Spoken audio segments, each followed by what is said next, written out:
Great, we are live. So welcome to Thursday. This is our book launch, and I just spoke too soon. There's somebody in the waiting room. Excuse me for multitasking. And I'm gonna borrow that, Raina.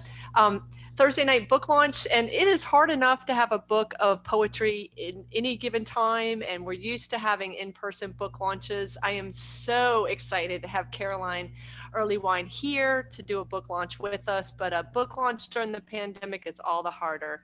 I don't typically do like a huge, oh, that's her. My husband used to make electronic music. There we go. That's awesome. Um, I do want to show the book. If you don't already have it, it's a big fan in this household. And this is the first time my daughter has come to one of the book launches, and I've been hosting them since mid-March. So Caroline, that tells you everything, and even brought a friend who's no longer eating, but is here and super excited to hear you read. Hey, Terrence, it's so awesome that we have a good group here. So I did want to read real quickly just a little bit about Caroline, and I do want to refer you to the chat section where I've written in the website, if you haven't already gotten her book, where you can order Lesbian Fashion Struggles is directly from her, and she's kind enough that she'll actually sign it for you or whoever you want to sign it for. She teaches high school English in Central Arkansas, where she tries to convince teenagers that poetry is actually cool. I bet you're pretty successful, to be honest. She has her MFA from Queen's University in Charlotte, which is in my state, my home state here. And she lives in Little Rock with her wife and 2 dogs. I'm still letting people in. This is awesome. I'm going to turn it straight over to you. Welcome, Caroline. We are thrilled that you're here. Thank you. Hello, thank you to everybody for coming. I'm really honored that y'all chose to Zoom. I know some of you are Zooming all day or on the computer all day. So I know that's kind of a big thing. So thank you so much for that. I'll just dive right in. I'm going to start with a poem about my grandfather. He was the last person, as most of you know, he was the last person that I came out to, and I think his response was really telling of his character. So I'm going to read that one first. Granddaddy's Closet. So much had built up to this. My 93-year-old grandfather across from me, and between us, this secret. His first response was a question. Do you think it runs in families? He then told me about his brother, who never married, who he always wondered about. After he assured me he thought no differently of me, he asked if I wanted any of his old clothes. My grandfather was always a practical gift giver, made us homemade hangers for Christmas, gave the girl cousins kitchen sponges and the boy cousins pocket knives. But on this day, he brought out a box of his cardigans and sweaters, his flannel shirts. He laid them out on the floor for me to look through, to take whatever I thought I needed. All right. Next up, I'm really bad at banter. Colton's in here. I was talking to him about this morning, so I'm going to try not to talk too much because I'm just really awkward. But this next poem, I'm trying to include some stuff I've never read before out loud. I mean, like in a group. So this is one of those poems I just never got a chance to read. And this is called A Public Dog. This goes out to anybody who has a dog that, or any animal that is deemed like difficult. So A Public Dog. I heard him whistle at our girl before I saw him.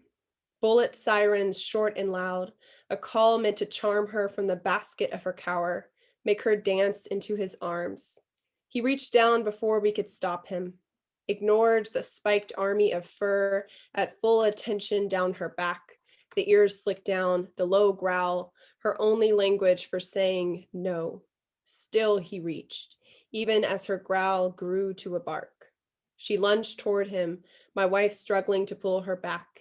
He didn't move, said over her barking, still reaching, is it mean? Yes, don't touch her. We tugged on her leash, worked to move us out of the space that was ours before the man came in to claim it. He smirked, lit a cigarette, stood his ground and called after us as we rushed away. She don't seem like a public dog. And it is a full moon tonight, apparently. And I don't have a moon poem, but I have a wolf poem. So I'm going to read that. This is called Why I Cut My Hair, Why I Have Tattoos, Why Most Clothes I Wear Don't feel like they fit. Because there is no power in a sheep in sheep's clothes, no mystery without the wolf underneath. Because I would rather growl and bark and scrape for every appearance of strength than admit to the disappointment of my bite, to the dullness of my teeth. Because I'll wear my wounds like battle scars from wars I chose to fight when really you drafted me without so much as a word, and it took years for me to hear the echo of my own silence, to acknowledge the clarity and eloquence of my first no, to remember the nights I can't remember. Because I do not claim the innocence of white fleece or the toughness of claws. I am a nameless creature under all of these layers. I am digging and have yet to hit the skin of me. So I was thinking about this whole I Don't Have a Moon poem, and this was like happened about 30 minutes ago. And I realized there is a moon poem I really love. And it is by Karen Hayes, who I wrote this book across from like 3 years ago, 2.5 years ago. And she actually, she came to poetry late in life, but she really made it count. And she was so full of energy. And we would dream up our books that we were working on in the coffee shop together. And she actually died unexpectedly 2 years ago this Sunday. And so it felt right to honor her, especially on a full moon. So I'm going to read a poem by her. And it is called Moon Blue. If only once the moon would seek me out, mark my rise or set, delight to find me full or fingernail. If only once the moon would ebb or flow, follow my own fickle cycle, tide of aching glow, scathe me not like sunlight, bathe me silver cool at midnight, wake me silently in secret, take me to the hidden side. If only once the moon would wait for me, marvel when I bleed, dance in naked lunacy or fear at my eclipse. So I just wanted to give a shout out to Karen and honor her tonight. I'm going to bring my wife in. My wife has been sitting here at my side with their guitar, and yeah, and we're going to do a couple poems together. So this first one with music, I teach high school. I sponsor our school's LGBT club. And hey Misty, hey everybody. And I came out as an adult while I was sponsoring that club, and those kids were big inspirations for me. And so I wrote this poem about them, and it's called GSA. I'm gonna scoot on over here and let Bonnie in a little bit more.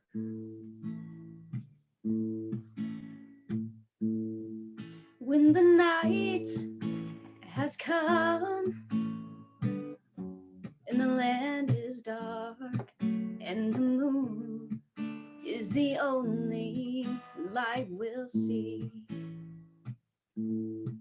no, I won't be afraid. No, I won't be afraid. Just as long as you stand by me. One girl lies and tells her mom she's in a culture club. One girl tells us about both times she came out, the first time as a gay boy. One student gives us a new name and pronoun to call them, but only at club meetings. One made rainbow cupcakes for a bake sale before her parents banned her from attending. One boy wears nail polish and eyeliner and reads us his poetry about boys and manatees. One student gifts us with a lesson on Black activists, on how intersectionality means no one gets left out. One girl wears a suit to prom. One boy hovers at the doorway. One girl wears a gay-themed shirt every day. Her favorite says, "No one knows I'm a lesbian." One girl puts up club flyers, even if they get torn down. And darling, darling, stand by me. Oh, now stand by me. Oh, stand now. stand by me, stand by me. If the sky that we look upon should tumble and fall, and the mountains should crumble to the sea, I won't cry, I won't cry, no, I won't shed a tear, just as long as you stand by me. One boy keeps reminding us that a pride day at school is a bad idea, that people will say things. I'm just being realistic, he says. But they put on their rainbow attire anyway. I watch them roam the halls from my classroom doorway, marquees of color splashed among the crowd. The day a student asked me in the middle of class if I was gay, I said yes, even though later a teacher at a nearby school was fired for being a bride with another bride, even though a conservative radio station would post my engagement photo online like a wanted poster. Who better to prepare me, to teach me how to live life outside of a closet than the same kids who clap every time I say my wife, who gather around her picture on my desk like it's a holy grail, who are so desperate for heroes, they wear pride flags tied around their necks as capes, become the heroes themselves. Whenever you're in trouble, won't you stand by me? Oh, now stand by me. Oh, stand now. Stand by me. Stand by me.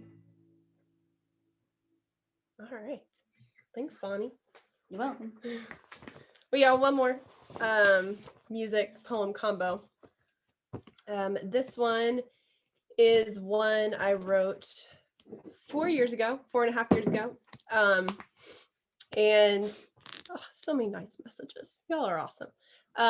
And yeah, it just is when I was thinking about the people who are politicized just for being people, the queer people, Black and brown people, and that's kind of what this poem is about to me. So do you go first? I don't remember. I do. Okay. Yes. Just we did practice this. I do, and I go to there. Okay. You might have to. I think I know. I think we're good. I'll do The subtle nod. Yes, thank you.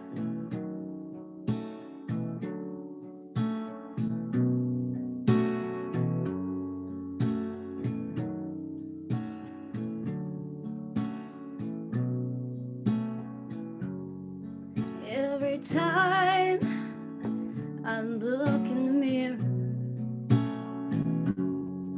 all these lines on my face getting clearer. The past is gone, and it went by like dust to dawn. Isn't that the way?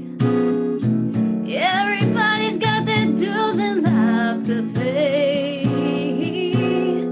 Oh, now I know nobody knows where it comes and where it goes. I know it's everybody's sin. You got to lose to know how to win. What if our love wasn't a movement? If holding hands in public was not the bravest thing I did today? If introducing you as my wife was not an act of revolution met with equal parts applause and sneers? If Orlando was another random shooting, not bigotry that bloodied the night? If our wedding was just another wedding, not pictures captioned love wins, and the election was just an election? A morning, I didn't even check the news, just kissed you goodbye as you slept, careful not to wake you from a world still soft enough to dream. Sing with me, sing for the years, sing for laughter, sing for the tears. Sing with me, it was just for the day. Maybe tomorrow the good Lord will take you away.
Thanks, Bonnie. Welcome. Yeah, Bonnie's really good on that one, especially. Yeah. Okay. All right, moving right along. I have my list. Just making sure. What is next? Oh, okay, this one. All right. So on this one is about buying clothes that you never wear for whatever reason.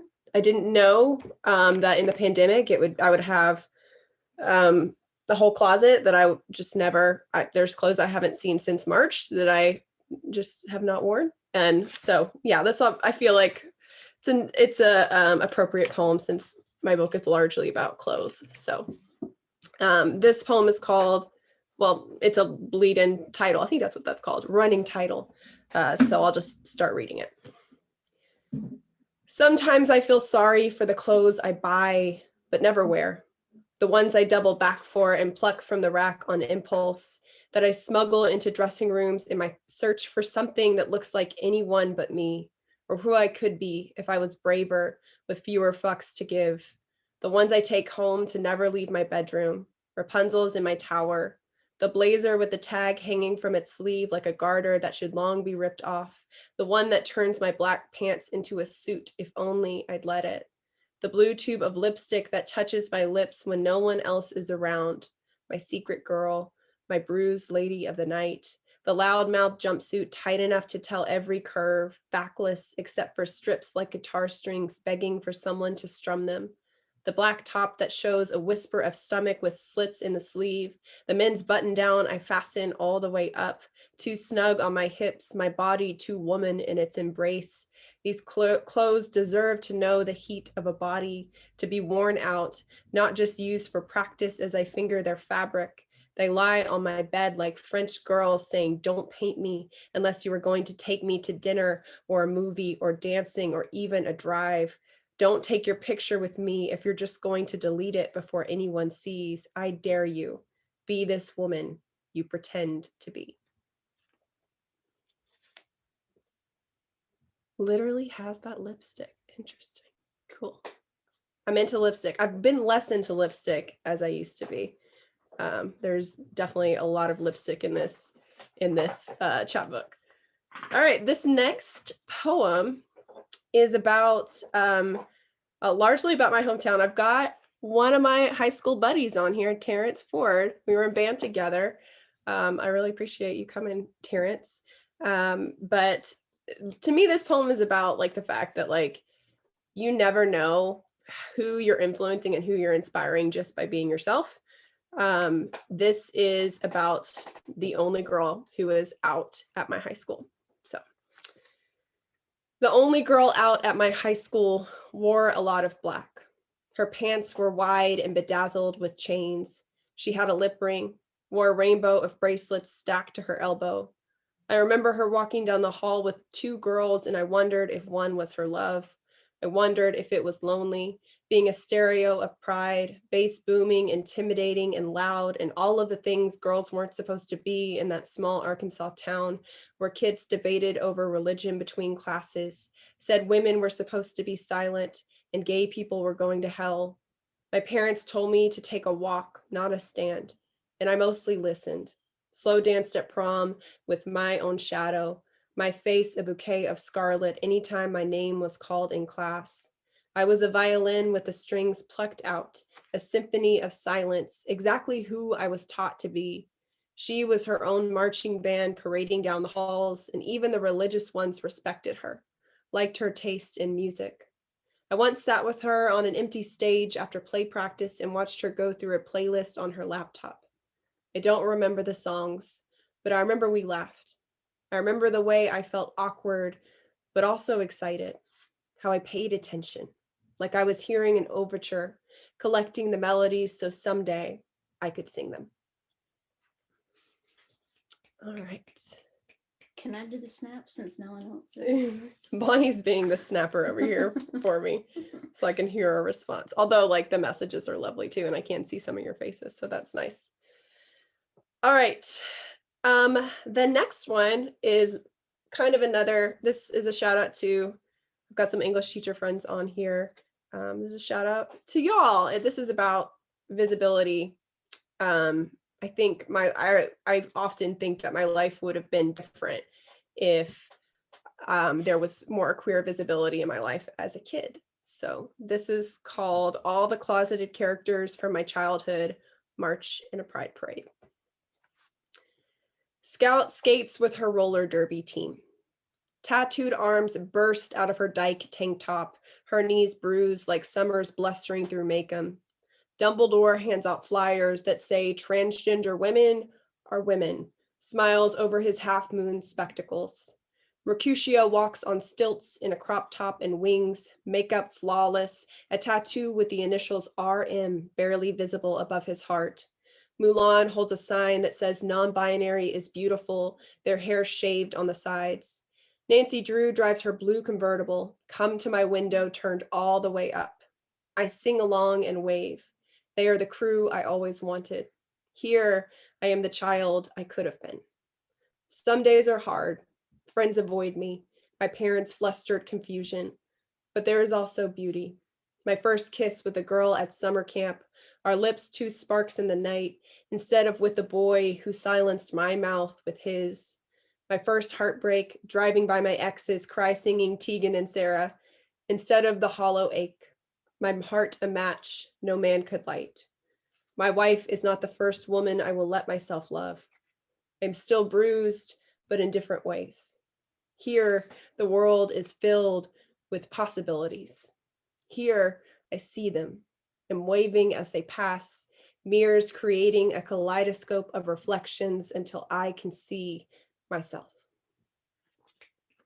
I think I just have one. Oh, I'm overtime. Oh no, I just realized that. Sorry, I've been like timing myself. Are we okay? Okay, because I have. Keep going. Are you kidding? We're happy.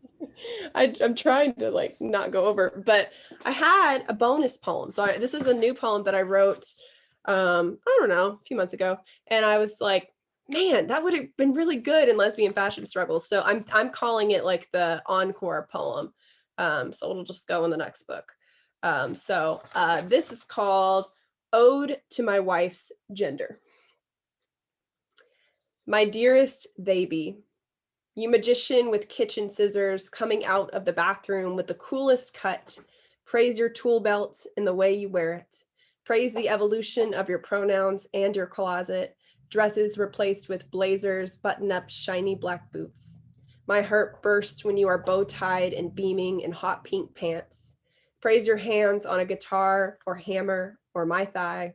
Praise the purple toy car proudly displayed on our shelf. The afterthought birthday present from your dad after you'd opened all the Barbies and bows, after you blew out your 5 candles and wished yourself a boy like you did every year. Praise your joy at being seen. Praise your tears at the dog commercial or the movie WALL-E, or when you play 500 miles on the guitar and sing it next to me. Praise your crooked grin, the arch of your eyebrow that punctuates your speech in perfect rhythm when you're telling me a story. Praise the way you cradle our little dog and sway with him in the kitchen, his tail wagging. Then pick up all 60 pounds of our other dog and do the same. Praise the way you dance, free, shirt untucked, the last one on the dance floor. Praise how you grab my hand to join you, the way you lead and follow in equal measure. That was the world premiere. And that's what We love the encore poem. That was awesome. People, you can unmute because I know it's so hard to read in silence and it's so hard to be quiet. We're clapping, but you can't hear us. So people are welcome to please do so, and I'll take the spotlight off so you can see everybody. There we go. I know y'all want to clap too. Oh, and we had a over here. They said, "Don't start crying," don't, because of course I started crying, and they were like, "Don't do it. We're gonna start crying too." It was gorgeous, amazing, inspiring, and powerful, and I love how you two collaborated. That was fabulous. You don't know that, my dude. What now? What now? Do y'all? I got really close to crying. Oh, Raina said she even got close to. They got close to crying too, which.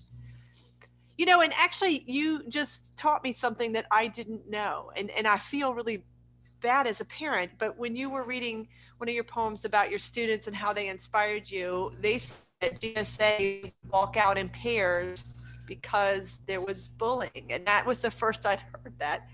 It was really hard to hear.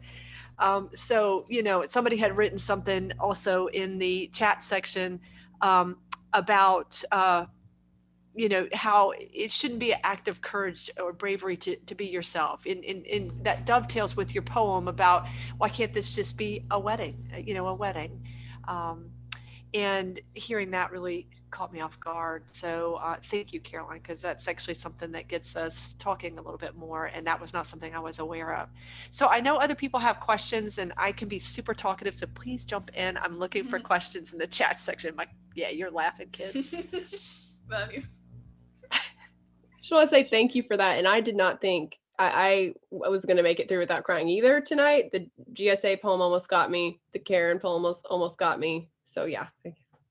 And I almost made Bonnie do a different poem with me, and Bonnie cries in it every single time. I decided to let them have a little break from that. It's the 500 Miles song. So. Yeah, no, it was gorgeous. And I'm not surprised that the GSA one. And then somebody's waiting in the waiting room. I feel bad. I'm gonna let them in. But also the poem that you read for Karen, her poem, that was lovely. And I love the wolf poem. That to me was just amazing. And so I did want to talk a little bit about your process, Caroline, that how do you write? You obviously, went through Queens and did the MFA, I'm assuming while teaching. So, even more, kudos seriously for doing that. But could you talk a little bit about your process? That would be awesome. Sure. Like the process for this chapbook. Kind of want to hear about how you organized it and how they came together. And were you aware that you were writing a book, or at some point you started to realize the poems were speaking to each other? Yeah. So during Queens, which shout out to Laurel, because Laurel's one of my favorite writing buddies, and she's on here, and she went to Queens with me, and she really helped a lot with this too. We had to put together a thesis for our program graduating, and that was definitely not the book. But after graduation, I looked at the thesis and I was like, okay, what is here? And like you just said, what's talking to each other? And one of the last, I think might have been literally the last poem I wrote. I didn't read it, but there's the title poem, Lesbian Fashion Struggles. And I realized that I was writing a lot about identity. I was writing a lot about fashion and image and how that connects to identity. And I also was realizing I hadn't really written much about my experience as a queer person, and I wanted to do that. I think I was initially a little nervous to take up that space. And then once I got past that, I was like, okay, I'm going to write a really gay book and just really embrace that. And it was really fun once I had this concept of lesbian fashion struggles. It was I really love the way Elizabeth Gilbert writes about creativity in her book, Big Magic. Once you have an idea, she writes about creativity being ideas being these separate entities that are floating around, and they present themselves to you, and you can either take it or not. And it felt like this was an idea that I really took, and it felt like the way she describes it, it's falling in love kind of, which is where you just it's obsessive and you get really excited with all these different avenues it could take. And I got to be playful in this chapbook in ways that I'm not normally playful in my writing, but like the Haley Kiyoko poem, which is a very specific lesbian kind of poem with that artist, but even the parade of the closeted characters, I don't know, I just got to play a lot in this collection, which I think was needed with the heavier moments, and that was just so much fun to do, and that I think that really grew me and stretched me as a writer. So yeah. Does that kind of answer that? Could talk more about it. Perfect. And Terrence just wrote another question, which is awesome. What was the most challenging part about writing these poems, and also what was the most rewarding aspect? And it sounded like you started to get into some of the rewards, like the playfulness, but more about that would be great. Sure. So the challenge, a superficial challenge would be the order. I remember, and just knowing when to let go. Even when the book was sent to print, I emailed my editor and I was like, I want to change this one word. And even now there's a couple changes I would make. So just realizing that this is the book that is the then like, and yes, I have grown, and yes, if I could tinker with it forever. And I think that maybe is the challenge of like knowing when to stop, and when to, and what poems to like let go of. Like there were some poems I really thought needed to be in there that just didn't. And yeah, just I think that was a challenge.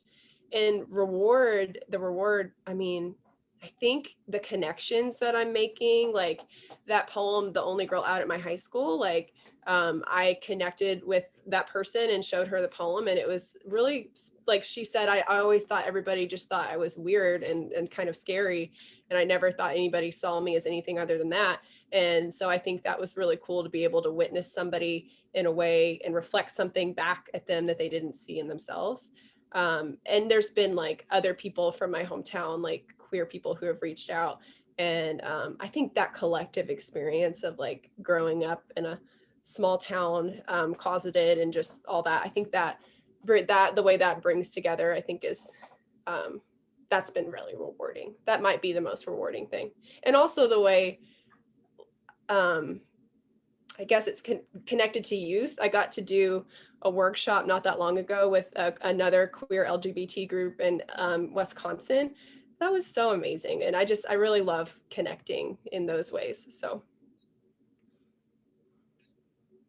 Yep. They said they would have loved to have you visit GSA back in high school, and how powerful that is. And I love that you found the person that inspired that girl out in high schoal, that you got to reconnect, because oftentimes how we see ourselves and how other people do is so vastly different.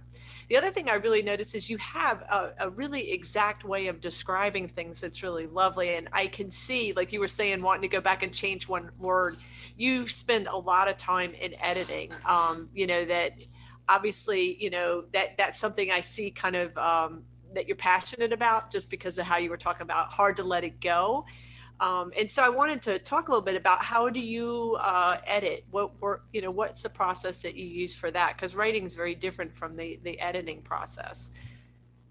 One thing I love is having a group, like people to read the work and like give feedback. Like I find that very, very helpful. And like through the process of writing this, I did have, I was lucky enough to have people who, Laura was one of them, who's on here, who would read work and give feedback. I just think like you don't always have the best perspective as the one who's like, that's your baby, like I think it's really helpful to have other eyes on it.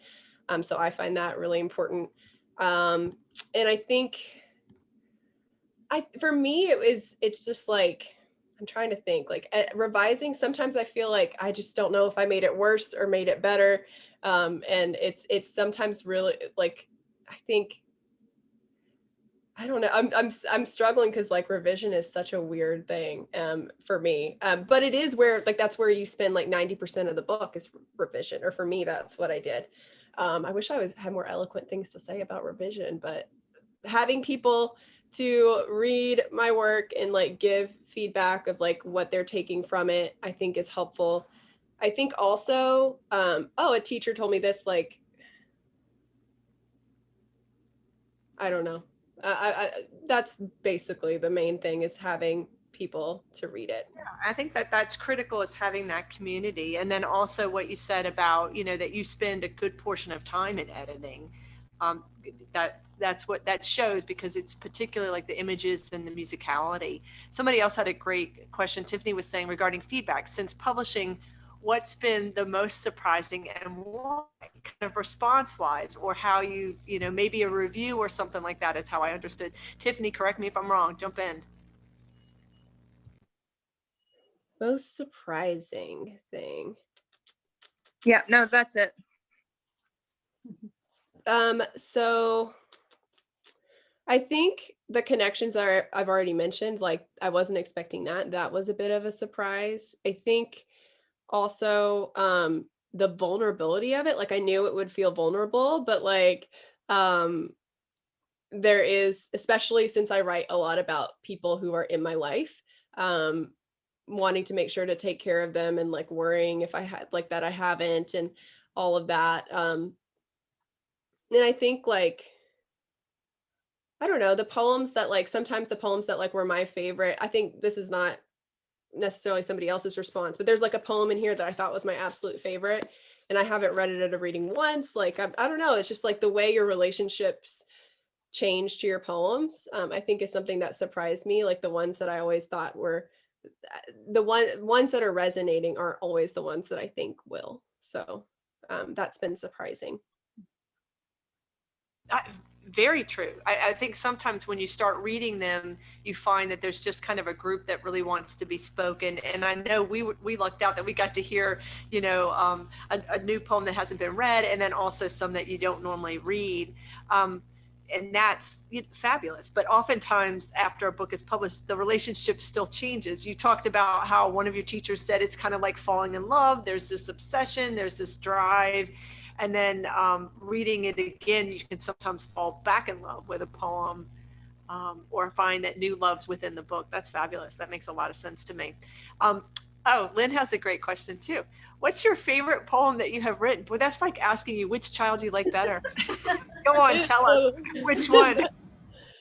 I will say that the one that probably right now is like a favorite and that means the most to me is probably the GSA poem, just because like those are my kids, and just like how much they've supported it's such a like chosen family, like how much they've supported me, and I just love them a lot. And I'm really glad that I have a poem that's able to like celebrate queer kids. So that's probably my favorite right now. So yeah, and as soon as I said that, she said, which kid's your favorite? I have more than one, by the way. One child. No. So and then Colton had a great question. Where do you start when beginning a poem? So kind of is your process, you have ideas that roll around in your head first, or do you start free writing and then just kind of follow the process?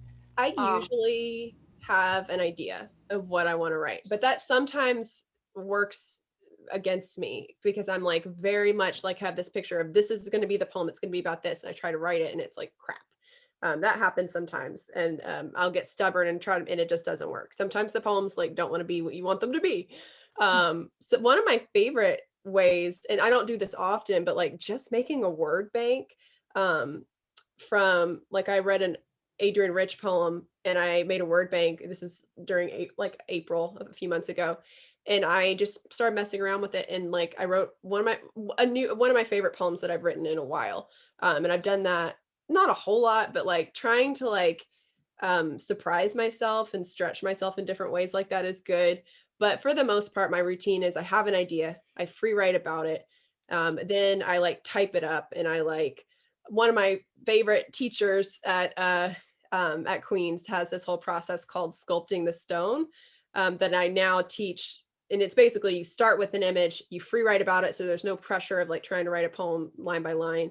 Then you from that take things away, like add things, rearrange, and you work. It gives you something to work with, and like that's been really beneficial to my kids because like it gives them a structure and like some steps if they need it, without the pressure of like every line is a poem, which I think is why writing essays for kids honestly is so challenging sometimes, because they're trying to write it perfectly line by line instead of using writing as a tool of like, you don't have to know the answer, you can use writing as a tool to find it, that kind of thing. But yeah, I've started to use that too as well. So I typically do all my messiness on the page, I type it up, and that's when the revision starts, and that's when I start to play with where this can begin and that kind of thing.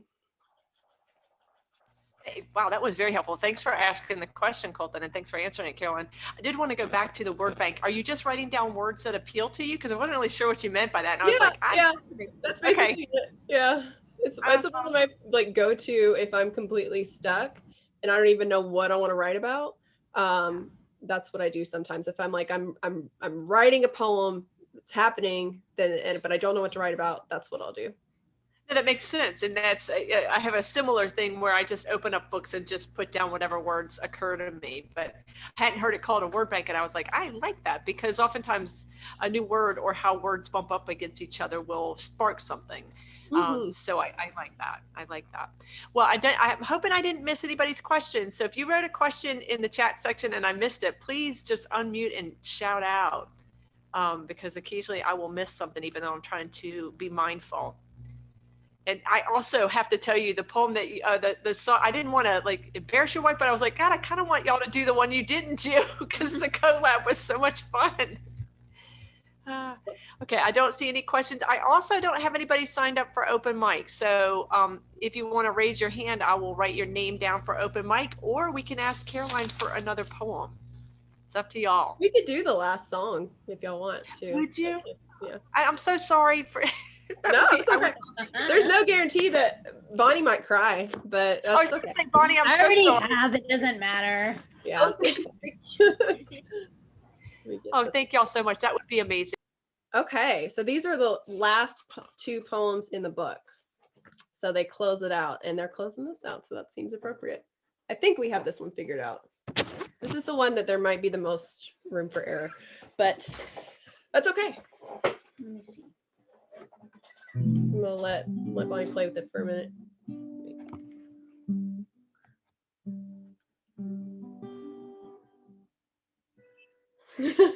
There's always a little.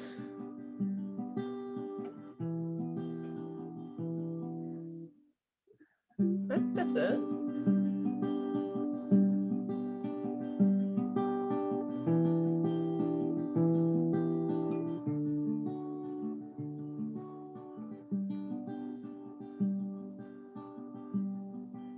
I think that's it. Okay, we got it. Okay. Real time working it out here. Okay, so I start. Okay. Yeah.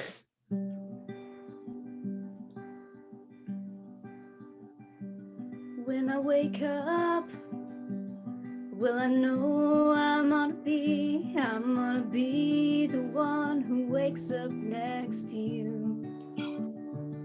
When I go out, yeah, I know I'm gonna be the one who goes along with you. When I come home, will I know I'm gonna be the one who's coming home to you. And if I'm dreaming, will I know I'm gonna dream about the time when I'm with you. I would walk 500 miles, and I would walk 500 more, just to be the one who walks 1,000 miles to fall down at your door. Today we drink champagne for breakfast, straight from the bottle. Fry eggs and use the spatula as a microphone. Dance when the song demands to be danced to. You kiss me between laughter and we overcook the eggs. This week I picked a dress for our wedding and one for a funeral. I know it should feel wrong to dance, but nothing feels more necessary than to take another slice of champagne, spin you around and pull you in close, bury my face in your hair, let the toast burn. I would walk 500 miles, and I would walk 500 more, just to be the one who walks 1,000 miles to fall down at your door. My hands have never looked as beautiful as when they are on you. Your back is a canvas, a Pollock, a freckled starry night. Even in the midst of a masterpiece, my hands know what to do. Weary travelers thankful for the journey here, to see this, all those stars. It took light years to get here.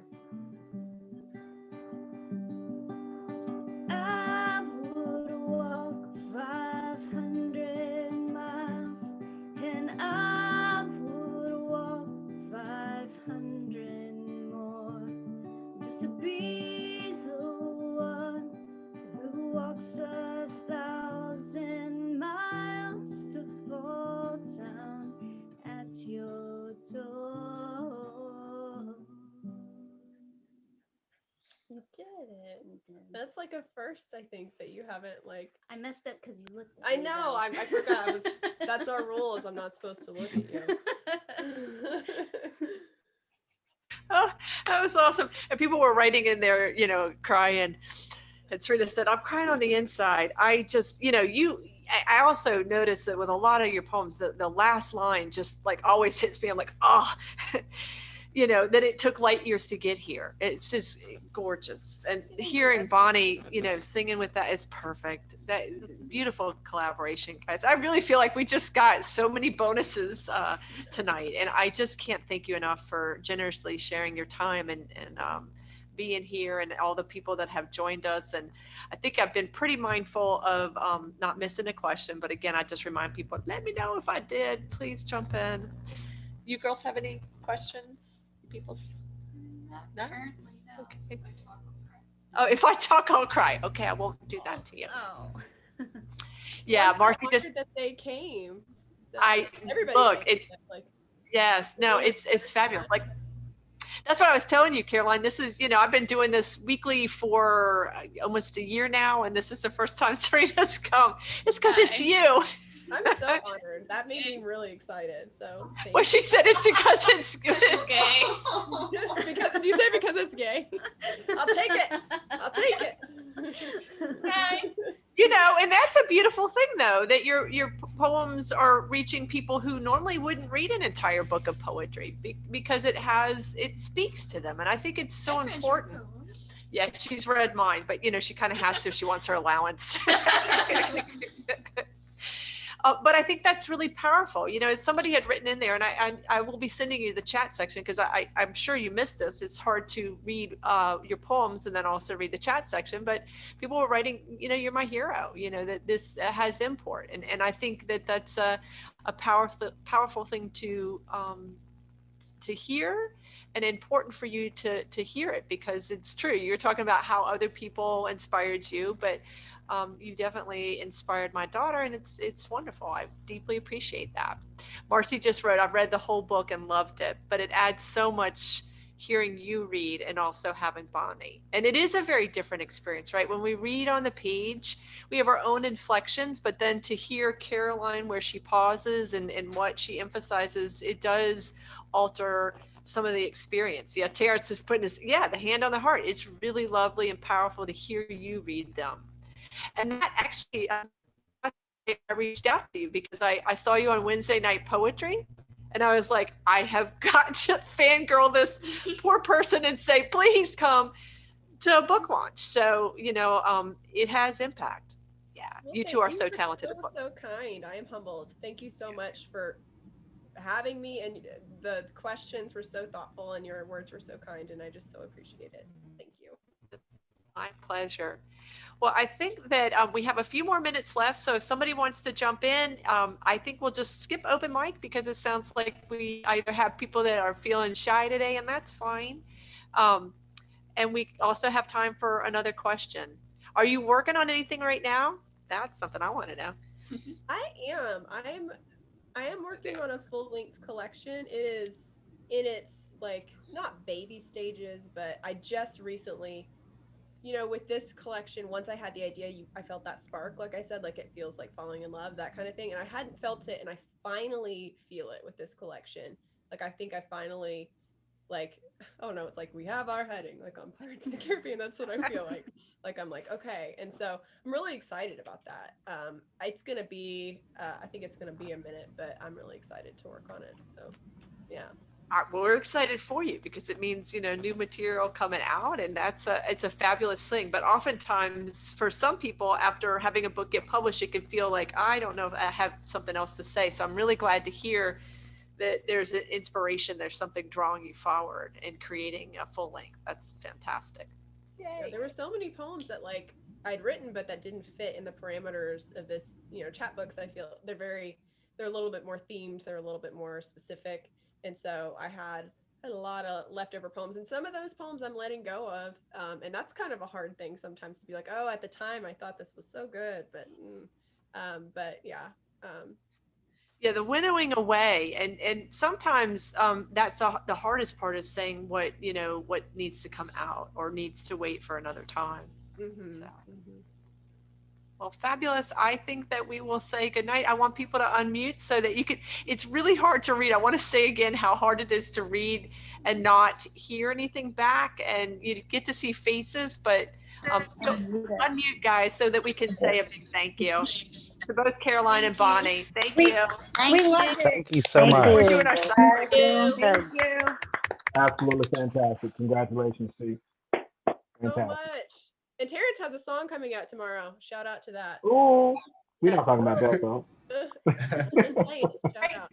Terrence, that's fabulous. You want to tell people how they could get a hold of it or any information? We'd love to hear it. Sure, yeah. Just you can visit my website, godframe.com. It's my stage name, GODFRAME.com. You just find all that information there. But I want to talk about poetry. Forget that. Put him on the spot. Music, that's to me, I mean, we heard music and poetry and how it all works together. So Terrence, congratulations. That's fabulous. Thank you. I appreciate it. Guys, be well. Thank you so very much for joining us Thursday. Caroline and Bonnie, again, thanks so very much. I will send you a link to send out to the video to anybody who missed it. All right, guys, be well. Thank you so very much. I'm glad to see everybody. Great group. Bye.